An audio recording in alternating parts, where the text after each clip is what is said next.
Muito obrigada, senador Eduardo Girão. Em seu nome, eu agradeço todos os senadores que têm nos acompanhado desde o início dessa luta árdua. Agradeço também o deputado Marcel Van Hatten, o deputado Sanderson, em nome de vocês. Agradeço todos os outros deputados que têm nos acolhido, que têm nos estendido a mão nesse momento muito difícil para todos os familiares, que vários estão presentes aqui, não só para os familiares, mas também para os advogados, porque nós estamos enfrentando uma batalha muito injusta.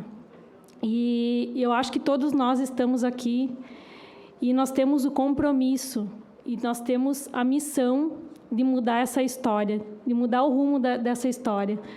Hoje, nós temos os nossos filhos, eu tenho o meu filho de 14 anos, e eu quero que chegue no futuro e que eu possa dizer, filho, nós conseguimos vencer, o Estado Democrático de Direito está intacto, a democracia ela não está abalada, e eu farei de tudo, e eu sei que as pessoas que estão aqui comigo, os que estão, muitos advogados gostariam de estar aqui, muitos familiares também gostariam de estar aqui, mas não é porque a presença física não está nesse recinto. Eu sei que eles estão conosco em orações, em vibrações positivas, e eu sei que farão todo o possível para que juntos a gente consiga vencer essa batalha, essa guerra.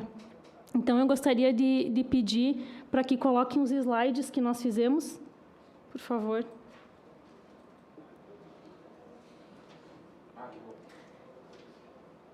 Eu também gostaria de agradecer, porque eu tenho vindo para Brasília, eu faço 1.923 quilômetros para vir e mais 1.923 quilômetros para voltar, todas as semanas. Praticamente todas as semanas eu tenho vindo para Brasília, e eu tenho 2 filhos, a minha filhinha de 3 anos que tem deficiência, hoje ela está aqui, porque, graças a Deus, e meu esposo, Rômulo, também, graças a Deus, a gente conseguiu realizar a primeira visita das crianças. Ela pôde ver meu pai depois de 6 meses. E eles são os únicos netos, os meus filhos do meu pai. E o meu pai é um avô amoroso e presente, e sempre fez de tudo para que a gente pudesse manter a nossa família bem. Então, foi um momento muito emocionante, e na segunda-feira eu pude trazer a minha filha de encontro ao meu pai. Então, hoje nós estamos aqui para tratar das ilegalidades nas prisões de 8 de janeiro. Nós temos muitas, mas muitas violações. Com certeza, a gente não vai conseguir abordar todas elas. Nós temos um relatório que nós vamos disponibilizar depois, onde constam as principais violações. Esse relatório ele já foi atualizado diversas vezes. Se eu não me engano, hoje ele está com 53 páginas. 53 páginas. E a gente tem feito essa luta para tentar mostrar para a sociedade brasileira o que está acontecendo com o Brasil, com os nossos familiares, com a população brasileira, porque hoje é conosco, mas a gente sabe que esses precedentes, que tudo que está sendo cometido de ilegalidade vai, uma hora, bater no outro lado. Então, a gente precisa... como a gente vai fazer para mudar isso, eu não sei, mas quanto mais espaço a gente tiver para falar, melhor. Então, é por isso que a gente está botando a nossa cara aqui hoje, porque não é fácil, mas é necessário. Pode passar, por favor? Ou eu mesma?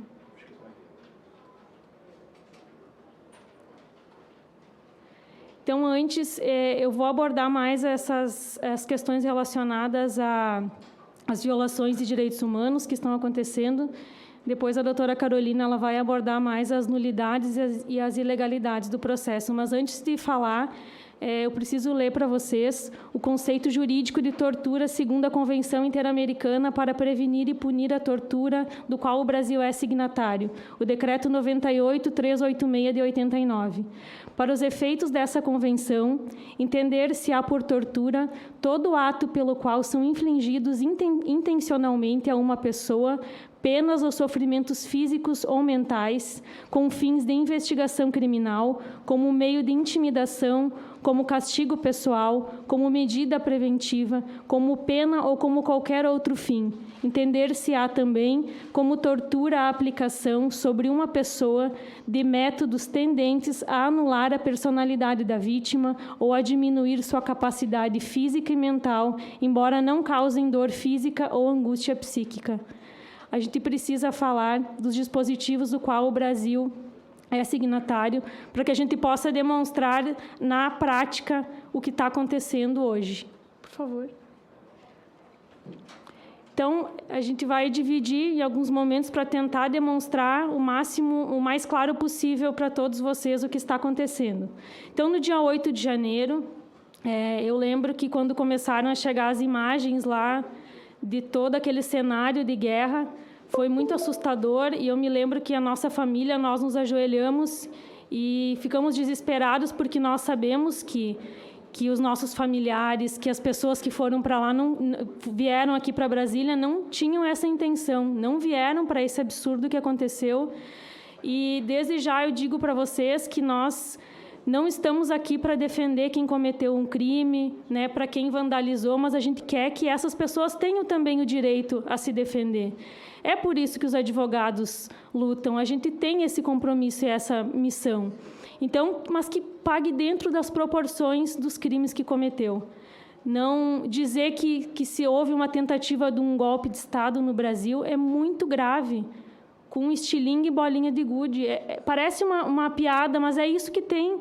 É isso que tem no processo. Está escrito isso. Então, a gente precisa individualizar as condutas e punir quem de fato cometeu, mas aí a gente faz a pergunta: é reclusão? É crime de reclusão?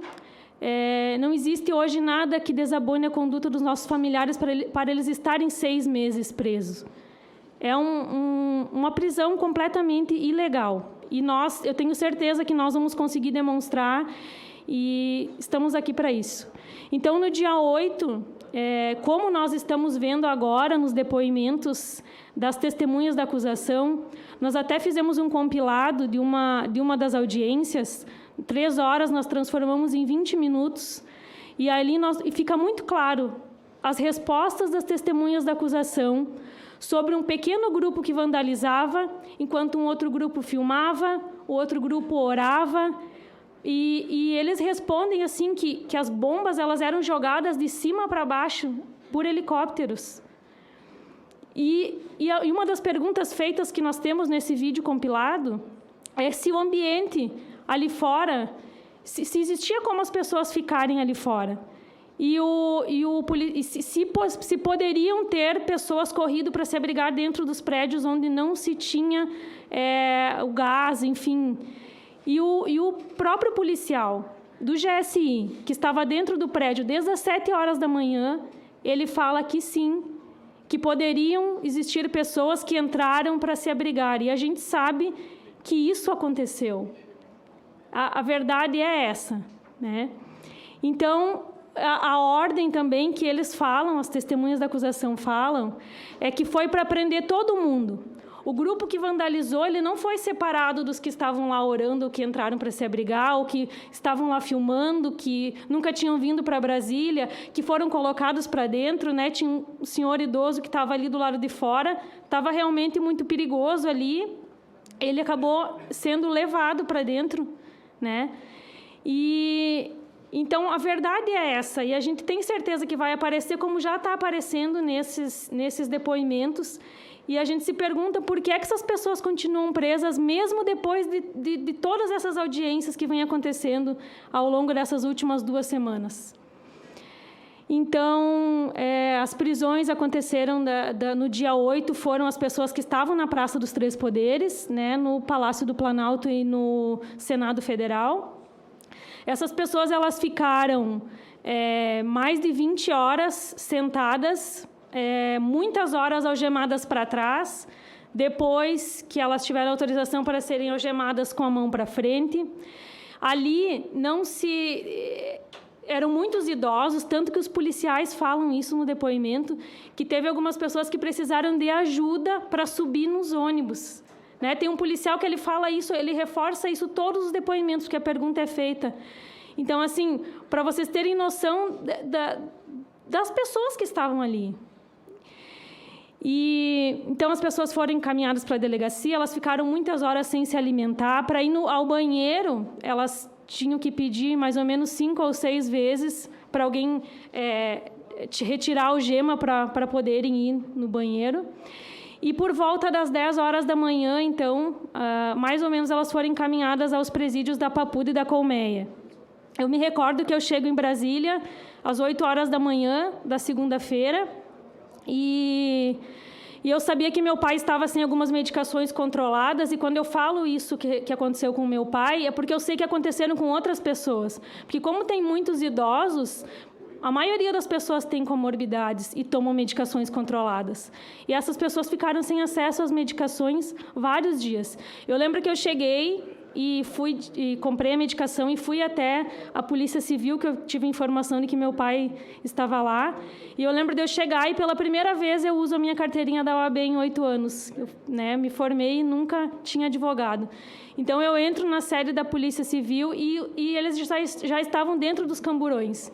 E eu lembro claramente de escutar eles orando e cantando hinos religiosos dentro dos camburões. E eu começo a gritar, Miguel Fernando, né? E ele grita, tô aqui, mana. Então, assim, a policial veio até o meu encontro e ela disse assim, não pode ter contato com ele. Eu disse, eu só quero entregar essa medicação.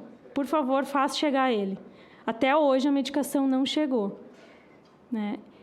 E eu me recordo também daqueles primeiros dias de presídio, que nós estávamos lá. Eu me recordo que me chama muita atenção também, que a doutora Tainá, que é minha amiga hoje, né, que nós construímos uma relação juntas, passamos por esse sofrimento, porque ela também teve um familiar. E eu me recordo da história que ela conta, que quando ela chega no presídio, o irmão dela não estava registrado, então ela ficou 2 dias procurando o irmão que não estava registrado, que ele estava dentro do presídio. E aí ela sobe até o bloco e ela começa a gritar, e quando o irmão escuta a voz dela, ele fala, tô aqui.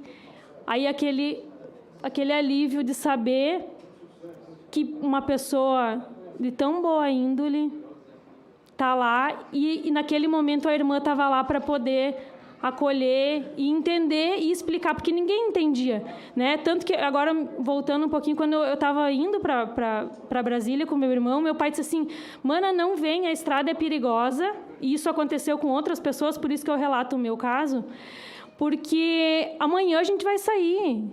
Eu não sei o que está acontecendo, ninguém sabia que ia ser preso, e quem dirá ficar 6 meses numa prisão, né? Então, assim, eles chegaram no presídio, foram vacinados, né? Nos primeiros dias ali, se eu não me engano, me recordo, são 3 dias logo nos primeiros 3 dias, teve muitas pessoas que se recusaram a vacinar porque não foi mostrado o frasco que a pessoa estava recebendo, então muitos se negaram, mas a maioria acabou recebendo vacinas que enfim, vacinas. E eles ficaram ali mais ou menos uns 7 dias com a mesma roupa, sem toalha, sem higiene, kit de higiene básico. Então, assim, hoje a gente fala, a gente escuta muitas coisas, a gente faz de conta que não escuta, porque quem está lá preso, a maioria das pessoas, são pessoas trabalhadoras, sabe? Pessoas de sol a sol, que pagam seus impostos, né? São pais de família, crentes. E quando a gente fala isso, não estou falando de pessoas perfeitas, porque todo mundo erra. Ministros erram nos seus depoimentos, né? Todos nós erramos, a gente sabe disso. Mas são pais de família que estão lá, pessoas que não mereciam estar lá, réus primários, pessoas que nunca responderam nenhum processo. E é o que está comprovado. Agora o ministro pediu para juntar, né, os antecedentes criminais, e a maioria não tem antecedentes criminais. não são um perigo para a sociedade, né? Eu vejo, né, o meu pai e os demais estão lá presos porque eles representam uma ameaça. E isso não é verdade. Então, pode passar para o segundo. Quem tem antecedente está solto. Quem comete crimes hediondos, gravíssimos, está solto. Então, do dia 8, são muitas outras coisas que aconteceram, mas a gente vai tentar resumir, até por causa do tempo. Mas dos abusos, então, cometidos pela Polícia Federal no dia 9, que foi algo jamais visto e inimaginável, né? As pessoas foram colocadas dentro de ônibus, sem saber, supostamente passariam por uma triagem, e depois em paz, né? Tem vídeos que falam, vão em paz, vão nos ônibus, que vocês depois serão liberados para suas casas. E como tem... Pode passar, por favor. Tem um vídeo que a Tatiane me pediu para que... me autorizou que eu passasse esse vídeo, que está no Instagram dela, que foi postado no dia 9 de janeiro. E esse caso ele é muito marcante, sabe por quê? Pessoal, hoje é dia 9 de janeiro de 2023. Esse caso, porque ela chegou em Brasília às 19h30 da noite. E ela foi direto para o QG. E ela foi presa 4 meses. Ela ficou presa. Ela tem 2 filhos menores de 12 anos. E aí, ela teve uma sorte, não sei, de perto do Dia das Mães ali, ela foi liberada. E ela chegou depois. Então, esse vídeo é do dia 9, está no Instagram dela, e todo mundo pode olhar, assim como tem outros lá que também relatam. Eu gostaria de passar, por favor. Pessoal, hoje é dia 9 de janeiro de 2023. Fomos obrigados pela Polícia Militar a entrar dentro desses ônibus aqui. O Exército nos entregou para a polícia.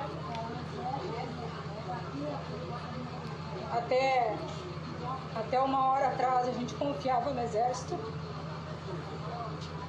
que eles iriam nos proteger, e o Exército nos entregou para a Polícia Militar. Estamos sendo retirados aqui que nem bicho, dentro de ônibus. Não sei para onde estão levando a gente. Não sei para onde a gente está indo. Nos deram prazo de 1 hora para evacuar.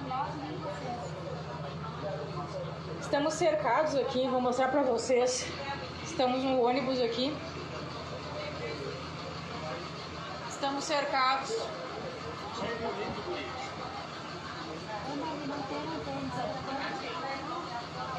Estamos todos no ônibus aqui.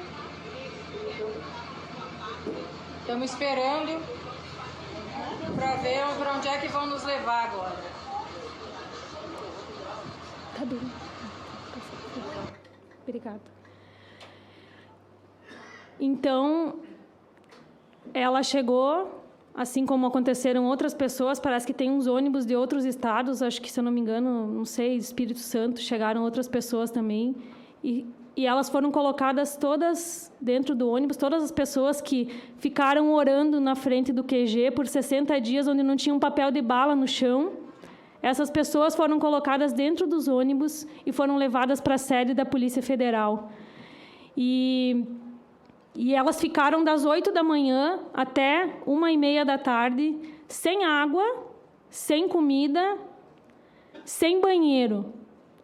Então, o relato que eu tenho de várias pessoas é que, às vezes, algumas utilizaram sacolinha de mercado para fazer as suas necessidades, porque elas estavam presas dentro dos ônibus. Elas não tinham escolha. Tanto que mostra nessa foto, assim que elas tiveram a oportunidade de descer dos ônibus, elas fizeram banheiros improvisados, porque a necessidade era realmente extrema. E elas foram receber a primeira refeição no final do dia, se eu não me engano, 5 horas da tarde. Então, eu me recordo também de chegar lá na sede da polícia.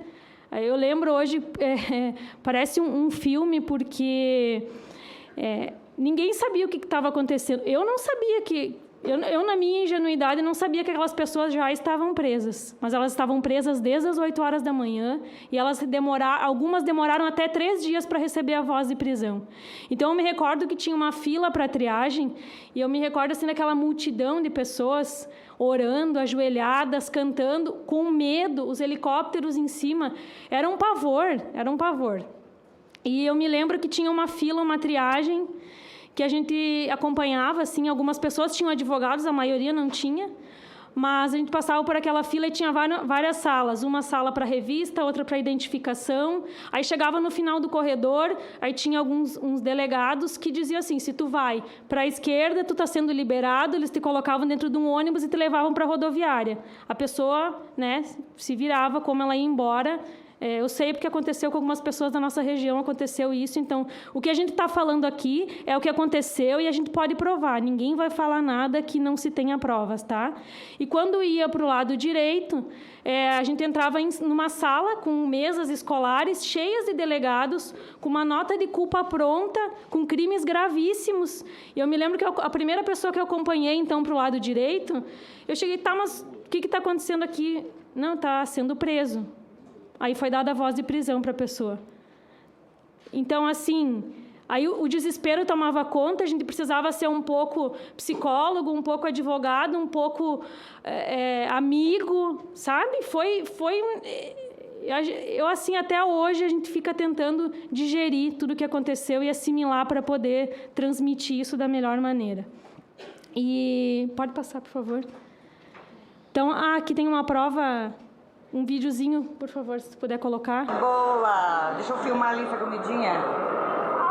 Também, né? 4h30 da tarde, né? Também carne, o do outro que eu peguei tinha calabresa. 4h30 da tarde, saiu um ranguinho para nós. Então, ali às 4 horas, né? Quase 5 horas, 4h30, as pessoas receberam a primeira refeição desde as 8 da manhã. Nós temos, como eu disse, provas de tudo. Então, esse era o ginásio da sede da Polícia Federal. As pessoas foram empurradas todas aí para dentro. Pode passar, por favor.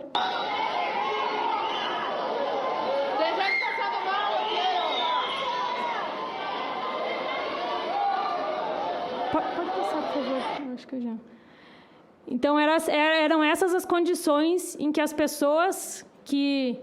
chegaram depois, que não participaram dos atos, enfim, não posso falar sobre todas, mas 1.500 pessoas estavam na sede da Polícia Federal sobre essas condições. E teve uma pessoa, que é esse rapaz, ele tentou suicídio, ele cortou os pulsos, inclusive ele é assistido pelo Dr. Ezequiel, que está aqui, né? Ele foi encaminhado para o hospital, né, de Sobradinho. E a gente acredita e espera que na CPMI vocês possam pedir essas informações dos hospitais, enfim, ali da região, para que a gente possa saber a quantidade de pessoas que passaram mal e que foram atendidas, né, nos hospitais. Amarra Puso! Amarra Puso! As pessoas estão se matando! Amarra Puso! As pessoas de 2023, cortou o pulo. Então, como eu já falei, existe também um relatório da Defensoria Pública também, que acho que depois a doutora Emanuela vai poder falar sobre esse relatório, né? Não vou me estender. Mas ali, então, naquele dia, então, as pessoas que não tinham critério, umas eram liberadas, as outras eram presas. Eu lembro que mudava muito, assim, a cada horário. Por exemplo, até às 2 da manhã, às vezes as pessoas chegavam, eu tomo essas medicações, então a pessoa é liberada. E chegava num outro momento, as pessoas com as mesmas condições eram presas. Então, ali foram presas. Até um cachorro foi preso. A doutora Bruna adotou um cachorro que foi preso junto. Tinha uma criança, sim, tinha uma criança, né? A gente tem prova disso também. Então, ali foram presas mães com filhos menores de 12 anos, pessoas com comorbidades graves. Tem um senhor também que usa fralda, com câncer, que ele ficou preso também quase 4 ou 5 meses. Ele foi um dos presos aí, nesse momento. Ele tinha o parecer para liberdade provisória e ele continuou preso por 4 meses por um critério que ninguém sabe. Então, assim, a gente já falou da carência, então, dos materiais de higiene pessoal, roupas, absorventes lá para as mulheres, porque o sistema penitenciário também recebeu, né, essa prisão toda em massa de muitas pessoas, e a gente sabe que não se tinha as condições para receber tanta gente, tanto que os blocos foram inaugurados ali, naquele dia. Inclusive, a água ela saía dos canos enferrujada, e aí eles colocavam meia para dar uma filtrada ali na água para poder tomar. O alimento, então, das casas penais, depois, mais tarde, a gente vai falar que tem larva. Essa semana que passou agora foi encontrada uma gilete e caco de vidro. Parece que os policiais tiraram foto, nós ainda não tivemos acesso se teve um relatório que falou sobre isso ou não. Mas as pessoas perderam muito peso, porque não tem realmente como se alimentar. E para nós a comida é sagrada e nós não entendemos o porquê que é feito isso com o alimento para as pessoas que estão lá. E não só para eles, para todos, né? A alimentação não deveria ser da maneira que é. Existem pessoas que perderam 20 quilos. Tem uma colega que me relatou esses dias que um assistido dela perdeu 30 quilos. O meu pai perdeu 16 quilos. Das dificuldades das visitas impostas às famílias. Quem não tem a vacina da Covid, mesmo que a OMS decretou o fim da pandemia, mesmo para visita virtual, as famílias não conseguem fazer o cadastro, porque o cadastro é único e exige a vacina. Então, mesmo sem a vacina, as pessoas não enxergam, não conversam com seus familiares há 6 meses. Tem muitos casos que acontecem. Tem crianças que pensam que o seu pai morreu, né? Eu escuto isso todo dia, porque, como presidente da associação, a gente está fazendo esse trabalho de acolhimento para essas famílias. Então, chega todos os dias, cada pessoa ela tem uma história, ela tem uma importância, e a nossa missão é acolher todas essas pessoas. Então, também, eu vou acelerando, porque acho que meu tempo está... né? Mas sobre a politização ali do Dia da Mulher. A liberação das mulheres no Dia da Mulher, né?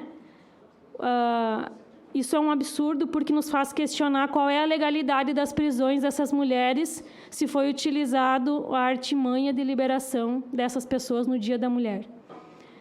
Então, são questionamentos que a gente traz de pessoas que não receberam votos e que estão politicando, onde deveriam estar lá para cumprir as leis, cumprir a Constituição. E uma coisa também que nos deixa indignados enquanto familiares e também enquanto advogados, é que saiu uma reportagem que o Alexandre de Moraes diz assim, que o modus operandi de ataques em escolas é idêntico ao 8 de janeiro. E ele fala isso um pouquinho antes do recebimento das denúncias, assim, para dar uma pressionada. E eu tenho que cuidar um pouquinho também como eu falo, porque daqui um pouco eu também estou dentro dos inquéritos. Mas vocês não podem imaginar como é para uma filha ou para uma esposa ouvir a comparação de que o seu pai, que é uma pessoa que nunca cometeu um crime, ser comparado com um assassino de crianças em escolas. Então, é muito grave o que está acontecendo no Brasil e a gente não sabe aonde que vai parar. Pode passar, por favor. Outra violação também foram as audiências de custódias, as audiências de custódia elas começaram 3 dias após a prisão, e na lei, né, a gente sabe que são 24 horas após a prisão que tem que ser realizada a audiência. A audiência ela é um ato uno, e nesse momento elas foram designadas para juízes auxiliares que fizeram as audiências e não tinham poder de decisão nenhum, né? E aí nós questionamos também se esses juízes eles tinham o número do processo, né? Se eles tiveram acesso aos autos de prisão em flagrante, se eles nada poderiam decidir qual foi a função desses juízes, né? Qual foi o teatro que foi feito ali naqueles dias. E as decisões, então, para manutenção ou não da prisão das pessoas, começaram a sair lá no dia 20 e 23 de janeiro, momento em que 400 pessoas foram liberadas. E a sensação que nós temos é que foram pegos os processos, eles foram jogados para cima, e quem caiu assim na mão, esse aqui sai, vai ser liberado, esse não sai, porque não tem qualquer critério, né? Permaneceram pessoas com comorbidades e foram liberados jovens, não que deveriam estar presos, não é isso que eu estou dizendo, mas sem qualquer parâmetro, sem qualquer critério. E também nós colocamos ali, na hora da conversa reservada do advogado com o cliente, o microfone era desligado, mas o juiz ali, o Ministério Público, eles conseguiam escutar o que estava sendo falado naquele momento, que é uma violação gravíssima também das prerrogativas dos advogados. Também a gente precisa falar da gravidade das medidas cautelares aplicadas a essas pessoas que estão saindo com tornozeleira eletrônica, que precisam se apresentar em juízo uma vez por semana, né? Tem relatos de pessoas que me disseram que na comarca não tinha essa possibilidade de ir lá toda semana se apresentar. É mensal, mas para nós, para os nossos familiares, é semanal. Recolhimento domiciliar noturno. Então, o que acontece? As pessoas perderam seus empregos. Aí vai lá, conseguiu um emprego. Olha, assim, eu preciso de um emprego, mas eu uso tornozeleira eletrônica, eu não posso trabalhar de sábado, eu não posso trabalhar depois das 18 horas, porque eu preciso estar reclusa na minha casa, porque foi uma determinação, porque eu não sei, porque eu não cometi crime nenhum, mas são essas cautelares que me mantêm fora da prisão, porque senão eu preciso estar dentro, preciso estar presa. Eu não posso me comunicar com ninguém das pessoas que eu convivi por 60 dias nos QGs orando, não posso me comunicar com essas pessoas, e dentre outros abusos e absurdos. Essas cautelares, elas são para pessoas que que estão respondendo por crimes com pena menor de 4 anos. Então, elas podem responder em liberdade, mas com todas essas cautelares impostas pelo ministro Alexandre de Moraes. Então, assim, a gente queria trazer um pouquinho de algumas situações que aconteceram, né? Teve uma pessoa que perdeu o funeral da mãe porque ela não conseguiu se deslocar da cidade, ela não conseguiu autorização. Quando ela recebeu a autorização, até nesse caso ela recebeu, a mãe já tinha sido enterrada. A pessoa que está exercendo trabalho braçal com gerador de energia do lado, nós temos foto, né, dessa situação, dessa denúncia que chegou para nós, porque ela precisa recarregar a tornozeleira eletrônica.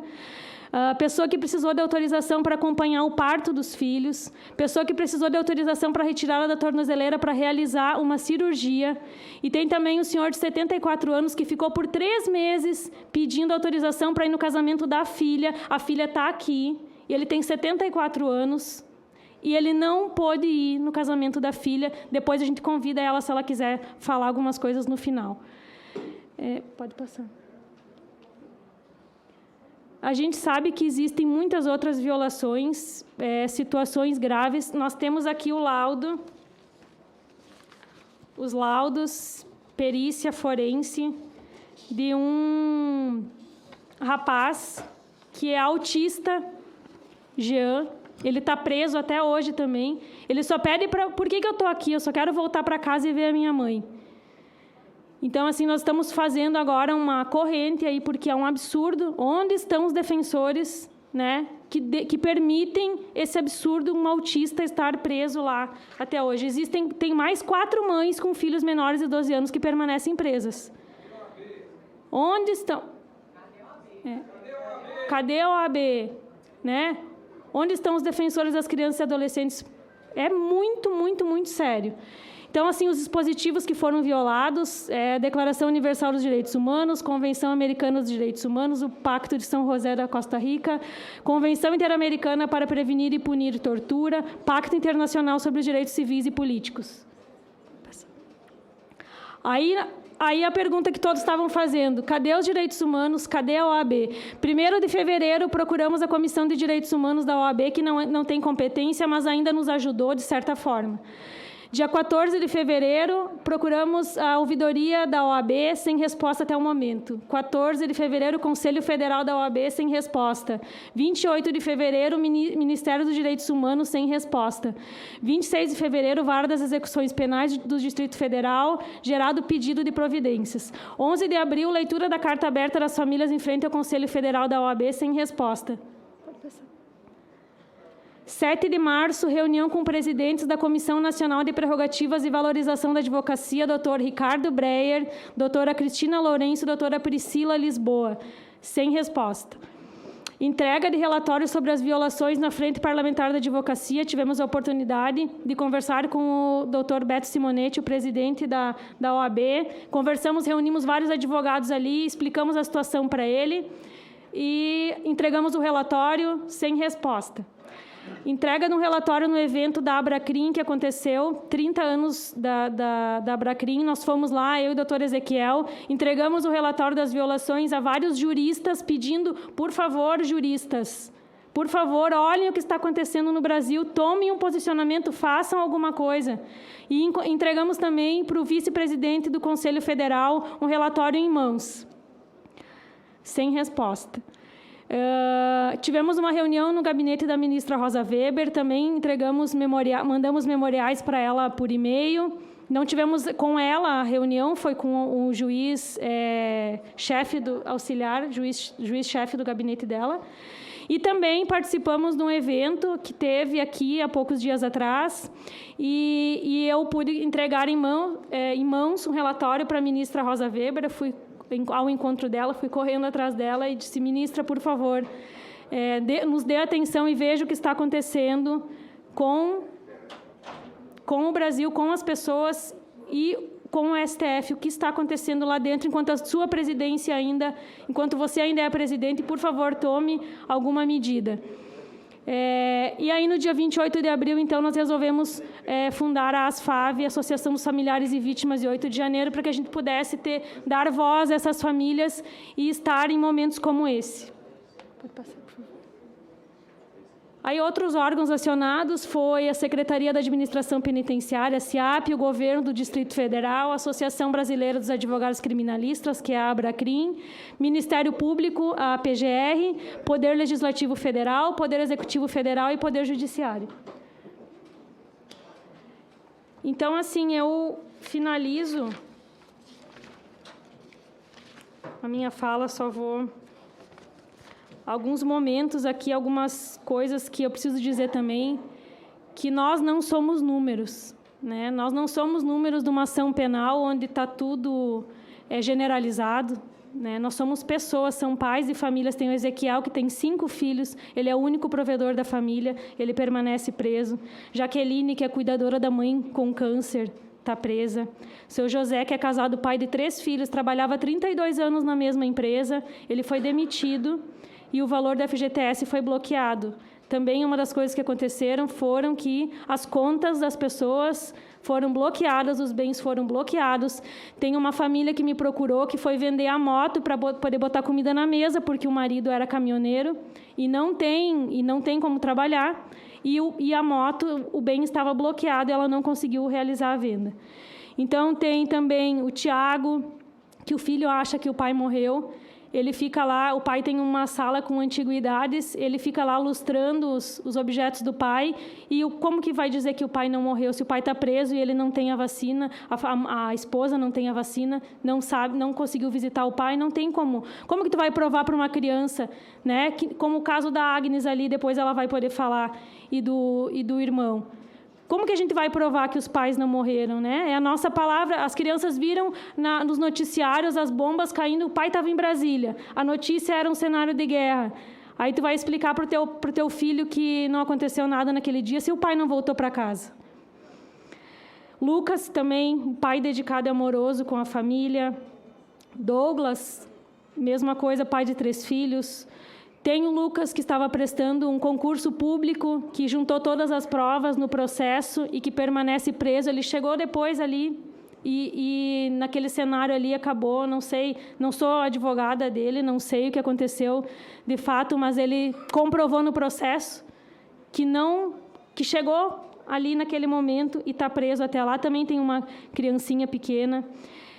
Então, assim, eu presenciei também, numa das visitas familiares, um casal de idosos, bem idosos, que eles são casados há mais de 50 anos, eles nunca tinham ficado 6 meses sem contato, e ela, como não tinha todas as doses da vacina, ela fez a última dose e ela conseguiu finalizar o cadastro, e foi tão emocionante aquele momento de poder ver aqueles senhorinhos, eles ficaram abraçadinhos o tempo todo ali, matando a saudade.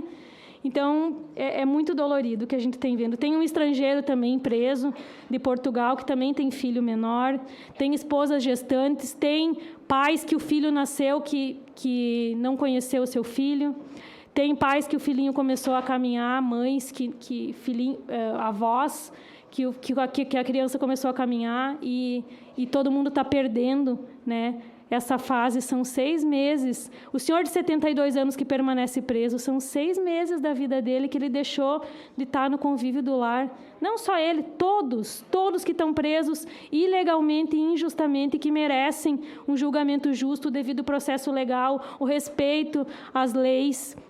E, para finalizar, já não sei se... Para finalizar, gostaria de dizer que, mesmo sendo tão acolhida nesse Congresso, por tantos parlamentares que honram seus votos, que não pensam só em seus interesses particulares.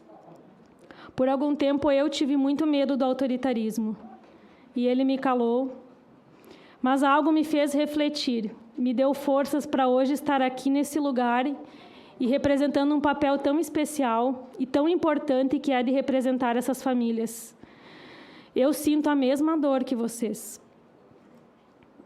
Mas, ao mesmo tempo, eu sei que o nosso amor pelos nossos vai prevalecer. E, unidos com o amor dos advogados, pelas leis que protegem os direitos fundamentais desses homens e mulheres que tanto acreditam em uma pátria livre.